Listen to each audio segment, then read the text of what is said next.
Hello and welcome back.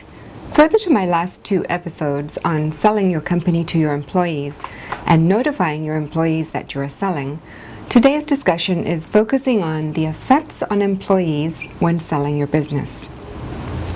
When selling a business, as near as I can tell, owners and experts disagree about the wisdom of informing staff that the company is on the selling block. Some believe that honesty really is the best policy, while others feel that knowledge of an impending sale can have a detrimental effect on both employees and the sale itself. When employees hear that the business may be sold, they often go into panic mode and fear drives them to look for exits. Loyalists may stay, but often go into wait-and-see mode that can have a direct effect on productivity, resulting in a fall-off in earnings at a critical time. Worst-case scenario is this fear speak by employees enables competitor exploitation and hence the business sometimes unsaleable.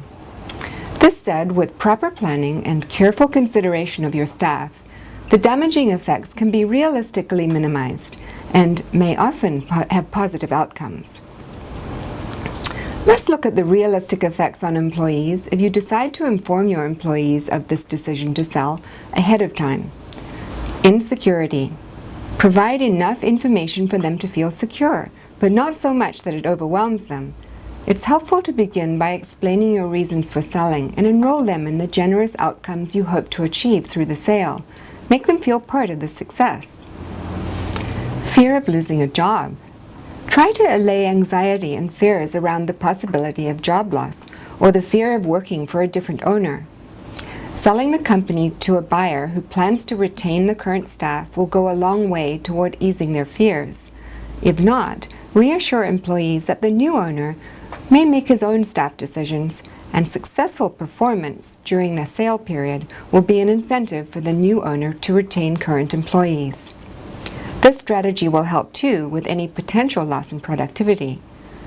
Although the first concern of an employee may be, "I'm about to lose my job," this typically does not occur. Explain that smart buyers are aware that immediate or sweeping changes to a healthy business are often the worst thing new owners can do.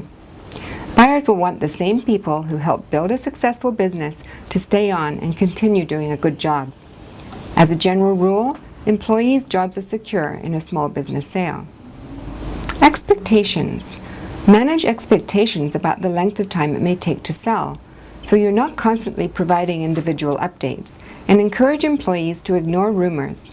This will help discourage confusion and maintain focus on operations from the group.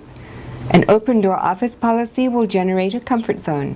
Note of caution here, provide facts, but not all the details. What about the effects should you decide not to inform your employees of your decision to sell until later? All the same effects apply, except that you'll be dealing with them after the deal has closed, with the additional effect that the employees may have felt deceived. Again, honesty being the best policy, let them know that keeping the knowledge of the sale confidential was for the welfare and protection of the employees, the biggest asset of the firm. You may not receive a standing ovation, but providing adequate explanation and sensitivity to the knowledge that while change is sometimes hard to accept, it brings with it the greatest opportunities for growth.